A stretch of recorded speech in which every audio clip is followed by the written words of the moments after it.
Welcome to the session. This is Manjula, Assistant Professor in Commerce, Dr. BRR Government College, Jadcherla, Mahabubnagar. Now, another type of organization is the committee organization. There are different forms of organizations, formal organizations and informal organizations. And in formal organization, line organization, functional organization, line and staff organization. And committee organization is also one of the formal organization where this structure is established by the organization itself. It is not formed instantaneously, it is established by the organization itself. Now we know what are different types of committees outside the organization. There may be a welfare committee in the society, or there may be a particular development committee, that are private committees established outside the organization. But inside the organization also, different committees are framed by the organization. Why actually these committees are framed by the organization or formed by the organization? Now, what is actually a committee? Now, group of people coming together to perform a particular managerial function is called as a committee. So, committee is nothing but group of people coming together to perform a particular task of the organization or to perform a particular managerial function. Now, it refers to group of persons to whom a matter has been committed, group of person to whom a matter has been assigned or a work has been assigned. So, it refers to the group of people to whom a work has been assigned, and these people are responsible to accomplish that work. Now, a committee is a body of persons appointed to meet on an organized basis for the consideration of matters brought before it. Again, committee is a group of people. They are formed so that if any problem is brought before them, that problem is solved. Or if any issue has been brought before the committee has to take an action in order to solve that issue. So, this is a committee. Some committees perform managerial function and make decisions while others do not. So committees may be of different types. Some committees work for for the purpose of management or in order to accomplish the functions of management. Whereas some committees do not work for the purpose of management. They work for the purpose of workers sometimes. There are committees constituted to make recommendations to the manager who may or may not accept them. So committees are internally organized in the organization, and these committees has to give recommendations to the manager, and manager in turn he may follow their suggestions or may not follow their suggestions. So a committee organization is nothing but group of people coming together in the organization, and these group of persons perform a particular task assigned by the management, and if that task is accomplished, it helps in the achievement of the objectives. That is one type of committee, where a group of people are assigned work and they has to complete that work. Whereas another committee is that this committee has been formed in the organization in order to listen to the issues of the people in the organization. Or if there are any problems in the management, then that problems are brought to the notice of committee, and this committee will solve those problems. And sometimes committees are constituted only to make recommendations to the manager. What are the problems faced by the people in the organization?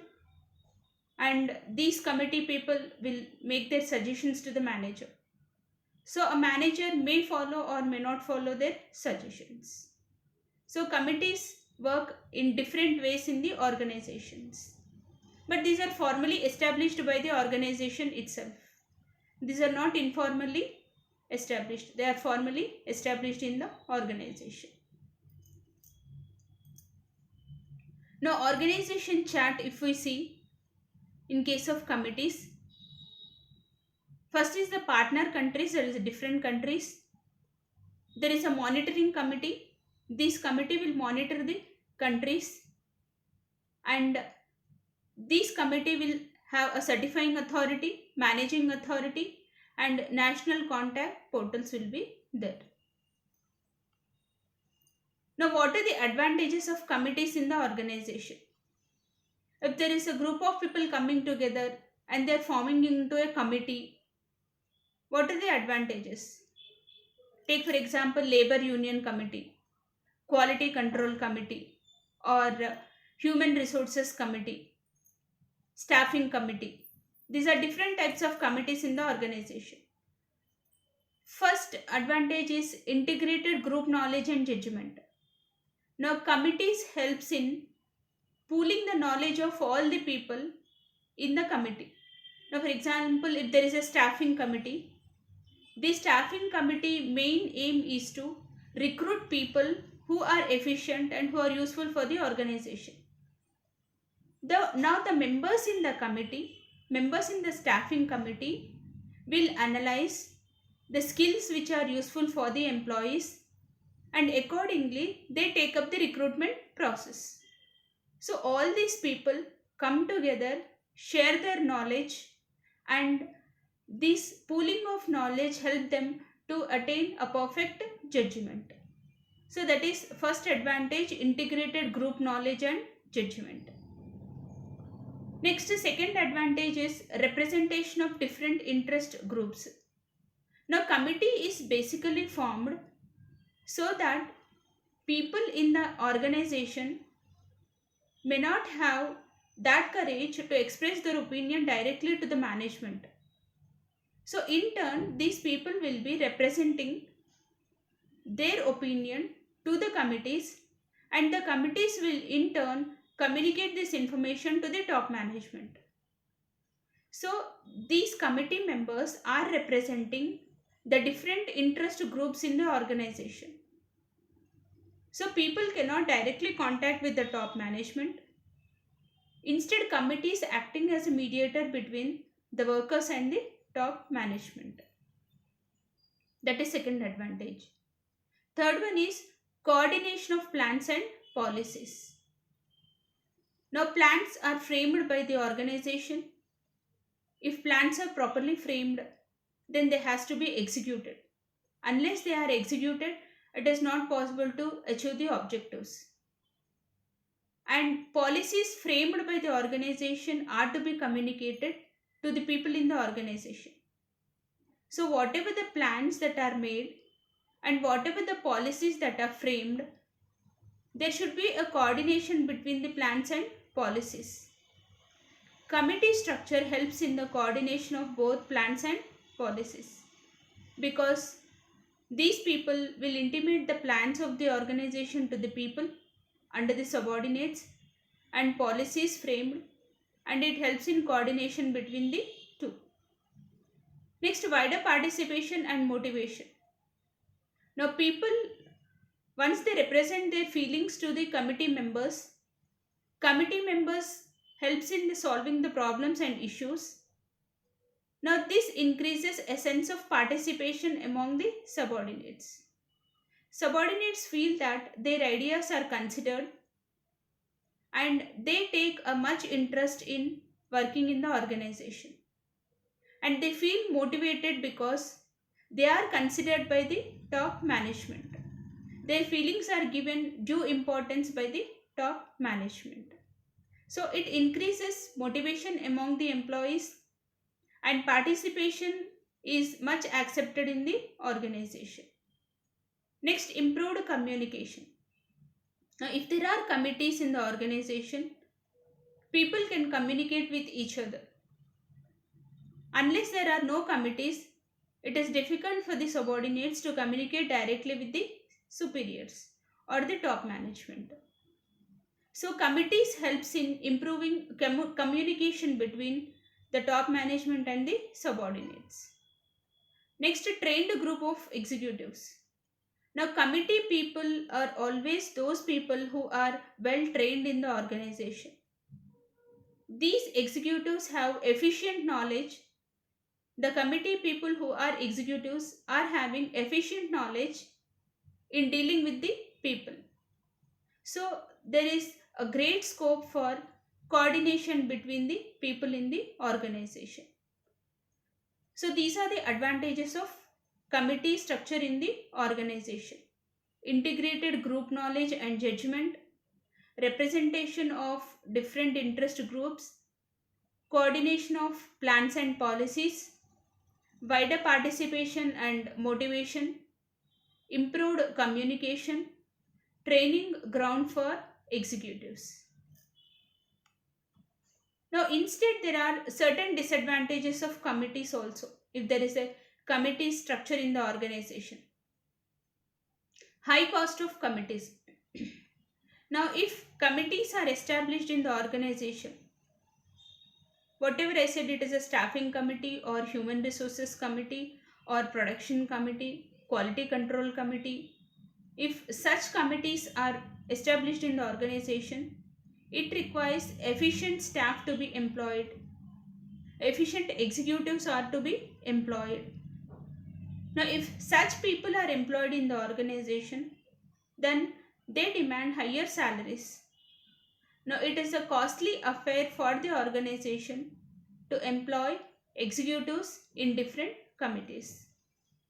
Next, compromise and indecision. Now, if there is no sense of compromise among the committees or between the committees and the subordinates, then there is a possibility of conflict, and sometimes it leads to indecision also. There is a possibility of not taking decision because of misunderstandings in the organization. Next, minority domination. Now, in committees, actually, the people who are well versed will be having domination, and people who are suppressed, they may not dominate in the committees. So, there is a possibility of domination in the committee structure. Next, dividend responsibility. Now, committee people work is divided, and people in the committee may not be having responsibility because the total work is not properly framed in the committee structure. Work is not properly assigned, and they may not feel responsibility to complete the task. So, that is dividend responsibility. These are the disadvantages of committees. It is a high costly affair. There may not be compromise and indecision. Minority domination will be there, and dividend responsibility. Now, instead, how these committees can be better utilized by the organization. Committees are useful, and this committee structure helps the management to know the feelings of the subordinates. So, how it can be better used in the organization because it is useful. How it can be better used. Clear definition of purpose and scope of committee. Now, once a committee structure is framed in the organization, the management has to mention clearly what is actually the scope of committee. Now, if it is a staffing committee, why the staffing committee has been established, for what purpose, what is the work the committee has to do, and what is the scope or limit of the committee, whether it should appoint only technical staff and it can appoint managers or not, or it can appoint only the laborers. What is the scope of the committee? So, once a committee has been framed, the committee members has to know what is their purpose actually, what work they has to do, and what is the scope of their committee. All these should be clearly defined by the management. Next, proper size of the committee. Always a committee should be of a minimum size. Too many people in the committee, then there may not be coordination. There is a proverb, too many cooks spoil the food. In the same way, if too many people are there in a particular committee, there may be differences in the opinion, and there may not be coordination between the members. Again, the purpose of the committee will not be achieved. For what purpose the committee has been established, that purpose will not be achieved because there is no proper understanding between the committee members. Next, careful selection of members. Now, the committee structure will be successful only the members in the committee are having honest, and they should be having a mind that they are formed only for the purpose of organization, and they should keep in mind that the success of the organization depends upon the work they are performing. So organization, before selecting members of the committee, should select those members who are wholeheartedly dedicated to the organization. They should work for the purpose of the management. Next, coordination by personal contact. Now, committees will be successful only when there is a personal contact between the members, or when there is a personal contact between the members and the top management, or when there is a personal contact between the members and the chairperson. So there must be a personal contact in the committee. If there is a personal contact, there may not be any misunderstandings, and people can share their opinions, express their feelings easily. So a committee can be successful only if these things are considered. They should keep in mind why the committee has actually been framed, what is the size of the committee, members should be properly selected, and always there should be coordination between the members of the committee. It is just like a family. All these things are necessary for the successful family. In the same way, for the success of the organization, purposeful committees are important. Next topic is authority. What is authority? Now, in simple terms, authority is the power. Why the power is important in the organization? Why the power has to be given? Henry Fayol defined authority as the right of a manager to command subordinates and exact obedience. Now, Henry Fayol says that authority is nothing but it is the right of the manager. It is the power of the manager. Why the manager has to be given power? Since he can command subordinates. A manager can command subordinates only if he is given the power. And he can exact obedience. Obedience is nothing but work. How he can extract work from the subordinates? If a manager has been given power to command subordinates, he extracts work from the subordinates. So that is authority. It is called as official authority. Why it is called as official authority? Because authority given to him is not taken by himself. It has been granted by the office of management. So it has been granted to him by the management. Now, since the authority has been given by the management officially, it is called as official authority. Authority is also the right of a manager to make decisions. Now, whatever the power that is given to him, within the scope of his work, manager has the right to make decisions. Now, if he is given the in charge of production department, he has the right to take decisions with regard to the production department. He has the right to command the workers of the production department. He has the right to extract work from the workers of the production department. So it is the right of a manager to make decisions and to act or not to act depending upon how he deems fit to accomplish certain objectives of the organization. Now, sometimes, though he is having the power, manager will not use his power. Sometimes he overlook the mistakes of the subordinates.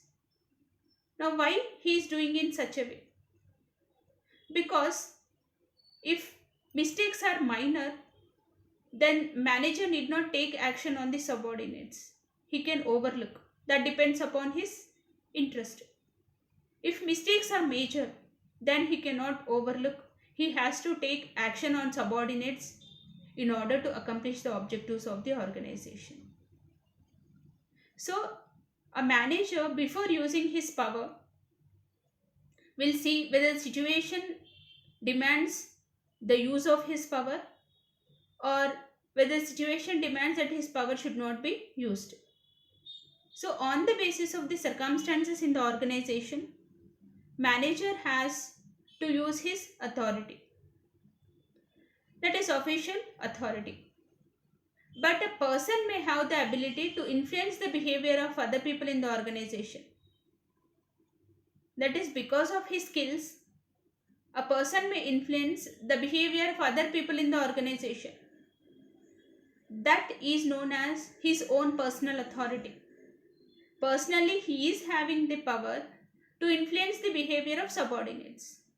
This authority is not given to him by anybody. Because of his nature of birth, because of his growing up circumstances, he is imbibed with such power.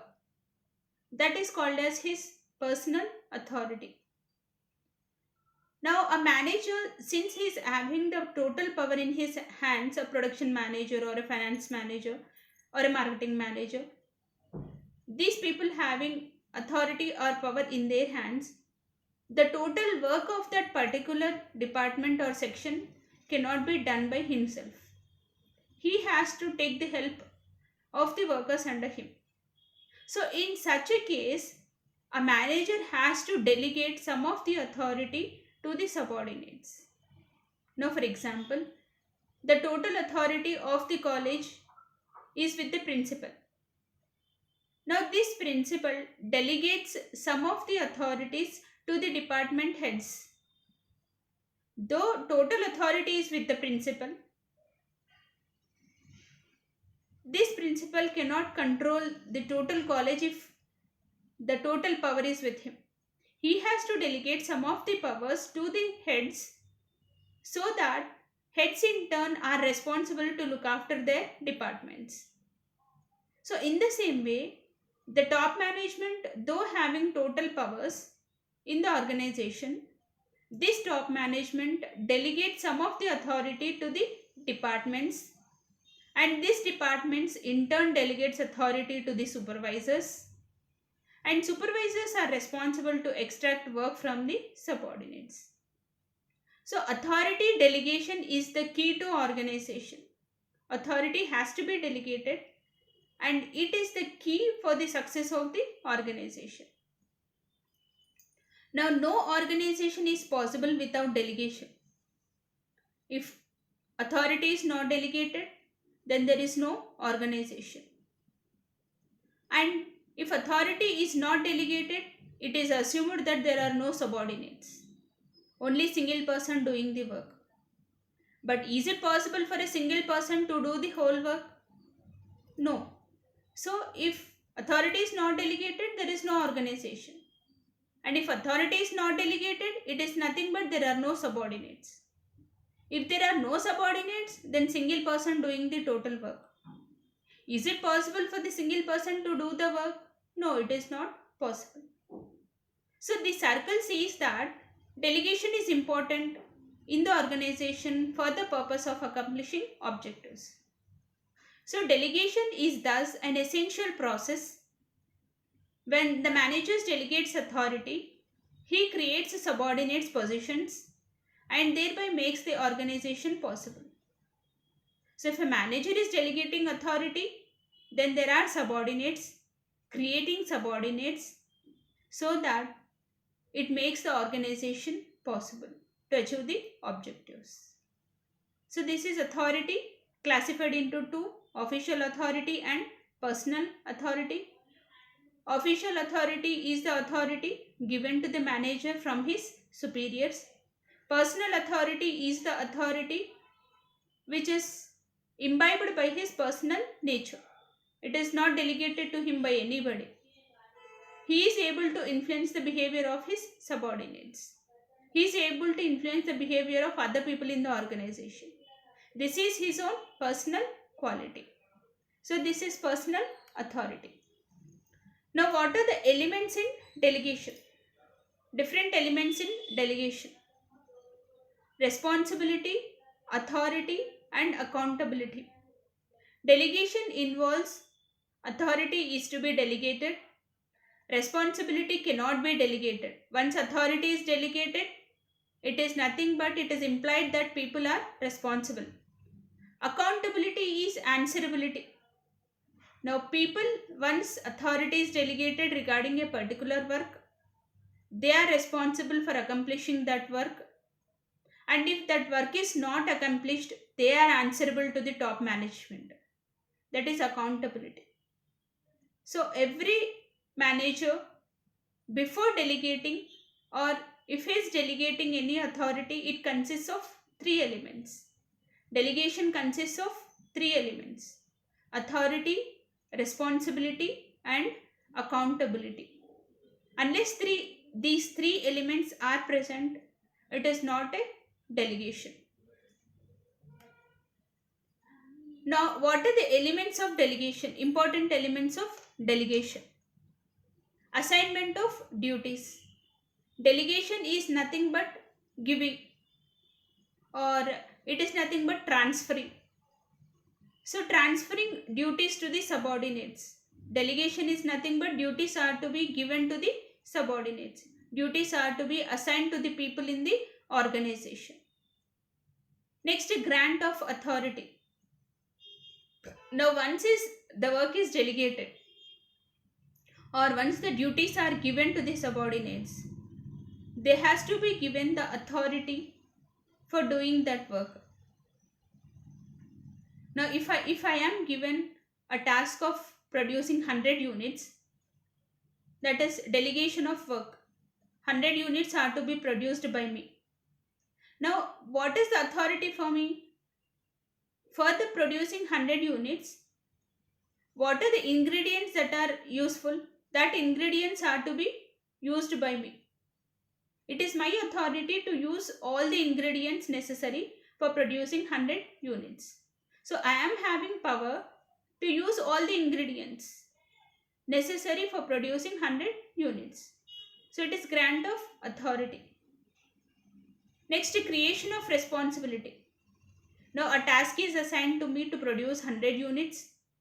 All the necessary raw materials or ingredients are given to me to produce 100 units. Now, if I am not producing within that prescribed time, it is nothing but I am not responsible. Now, once work is assigned, authority is given to me, it is my responsibility to complete the work. So, once authority is delegated, it creates responsibility on the subordinates to complete that work. So, it creates responsibility. Next, establishment of control system. Now, manager has delegated the work, he delegated the authority. Delegation of authority creates responsibility on the subordinates, and a manager should have an efficient control system to observe that whether the work assigned is completed or not. Why the subordinate is not able to complete the work? What are the reasons for delay in the work? These can be studied when there is a proper control system. So, proper control system is necessary for the efficient function of delegation.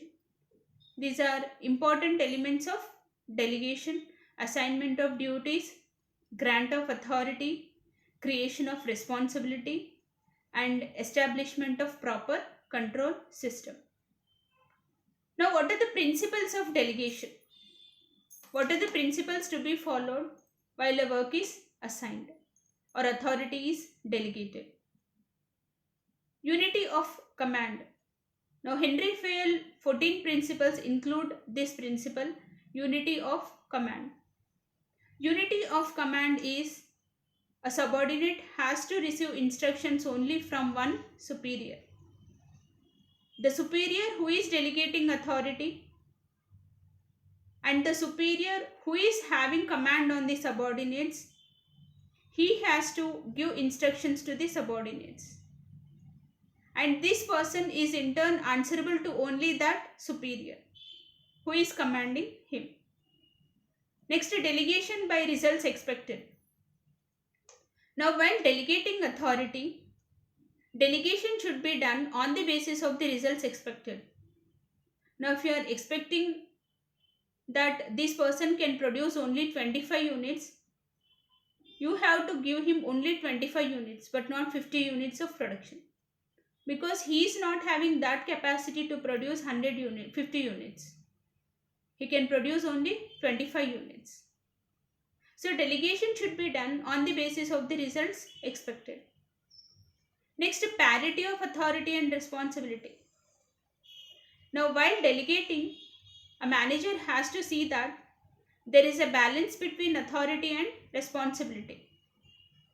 Giving too much of authority and less responsibility may sometimes leads to negative result in the organization. And less of authority, much of responsibility, then the worker feels frustrated to do the work because he is not having authority but more responsibilities assigned to him. So too much of authority or too much of responsibility is dangerous to the people in the organization. A manager, before delegating, has to see that there is a proper balance between authority and responsibility. Next, responsibility cannot be delegated. Responsibility can only be created, but it cannot be delegated.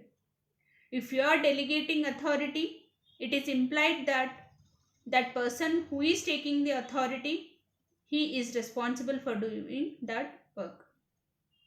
So responsibility cannot be delegated. Next, the exception principle. Now, the exception principle says that manager is relieving by himself by delegating all the work to the subordinates. He is taking exemption because whatever the authority given to him, that authority is distributed among the subordinates. Now he is free because all the people who took the authority are responsible for the completion of the work. But manager is not on the safe side. Though he has delegated all the authority to the subordinates, he has to control the people in the organization. The controlling power lies in the hands of the manager. So that is exemption principle. Now all these principles should be properly followed before delegating authority so that the results can be achieved. Unity of command, delegation by results expected, parity of authority and responsibility, responsibility cannot be delegated, and the exemption principle. Next, what is the importance of delegation? Why there should be delegation? Limited human power.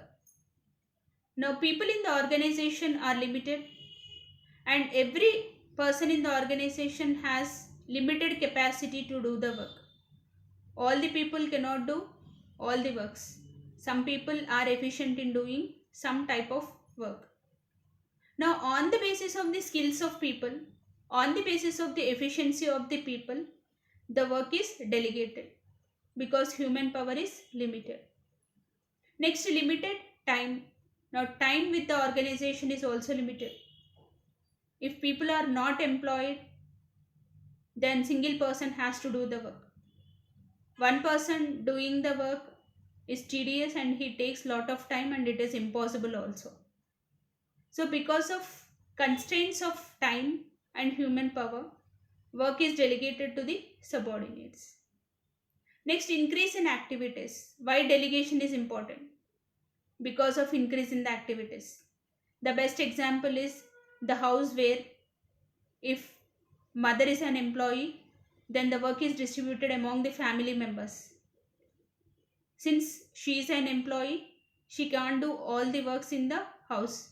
She delegates some of the works to the people in the family. Because of increase in activities, because of limited time, and because of limited human power.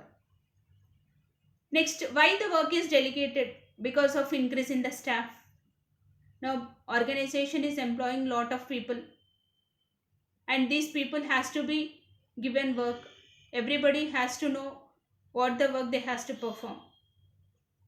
Now, once a clear-cut definition is given or clear-cut bifurcation is done of the activities, people will be knowing what work they has to do. Next, technological changes. Now, some people are more experts in using some type of technology. Now, there we need the people of experts. So, they will be delegated that work only where that technical knowledge is useful. So, because of the technical changes, there is a need for delegation. Next, changes in product. Sometimes there will be changes in the products, and if that changes occur, then there is a possibility of changes in the assignment of duties also. So, this is the importance of delegation. Because of limited human power, work is delegated. Because of limited factor of time, increase in activities, increase in staff, technological changes and changes in the products, all these led to delegation of work in the organization. Next, what are the advantages of delegation? Why the delegation has to be done? Now, delegation is important because it enlarges their jobs, broadens their thinking, understanding, and it increases their capacity. Now, if people are assigned a work according to their capacity, then there is a possibility of increase in production. Then there is a possibility of improvement in the work. Delegation raises subordinates' position in the organization. Because of job satisfaction among the people, they show more interest in doing the work, and it leads to specialization in their work, and again it leads to rise in the position of the subordinates. Next, improved quality work. Why delegation is important? Because work is assigned according to the capacity of the subordinates. Now, manager knows who is efficient in doing a particular work. Accordingly, work is allocated, and it improves the quality of work because that person is efficient in doing that particular work. If quality of work is improved, then objectives of the organization is achieved. Next, what are the personal benefits if authority is delegated? Employees personally feel satisfied. They get a sense of participation because they consider that management is considering the views of the subordinates. Their work is identified, their capacity is identified. Once they are given due importance, their personal benefits and personal satisfaction will increase. Next, delegation acts as a coordination. Now, if authority is delegated, people in the organization coordinate each other to accomplish that task. Whatever the task they has been given, people has to coordinate all the work. So, in this way, delegation is very important because it improves employee satisfaction, it increases the capacity of employees, and it leads to coordination among the employees in the organization. These are the main advantages of delegation. Now, next, what are the disadvantages of delegation? Why delegation is not necessary in the organization? Now, if authority is delegated, I said managers are exempted. They are exempted from doing the work. Now, in that cases, managers lack motivation, or if they are not having proper knowledge in delegating, then it leads to deterioration of work. Manager has to know for whom what work has to be allocated. If he is not having that knowledge, then if proper delegation is not done, it leads to misunderstandings in the organization. Next, many managers believe that if you want it done right now, you have to do it yourself. Now, many managers says that though authority is delegated, people are not doing the work. And if I want that work to be done now, I have to do the work. because they are not showing interest in doing the work. So it is nothing but, though people are ready to take the authority, but they are not accepting responsibility. And if I want that work to be done now, I have to do myself. And they are not having responsible to do the work now itself. Next is lack of trust in the subordinates. Now sometimes managers may not trust the subordinates, and they fear that the subordinates may not do the work. Or again, if they does not do the work, again this manager is answerable to the top management. So because of lack of trust or fear of competition from subordinates, or they are reluctant to take risk, in such cases manager fears to delegate authority. Now improper delegation can cause a host of tasks which may hurt the overall productivity. That is correct. If delegation is not properly done, actually that person is not having capacity to do the work, but you have delegated the work. Since he is not having the capacity, he cannot do the work, though you have delegated the authority. It is waste of delegating authority, and it again leads to decrease in the overall productivity of the organization. Now, if I am not a technical expert, why the machinery has to be handed over to me? I don't know how to operate the machinery actually. Why that machinery is handed over to me? So there is no proper delegation. I am expert in producing a commodity instead of operating a machine. So production of commodity should be given to me instead of operating a machinery. So a manager before delegating has to know which person is efficient in doing which work. If there is an improper delegation, it leads to decrease in the overall productivity of the organization. Again, it leads to complicated problems in the organization. So these are the disadvantages of delegation.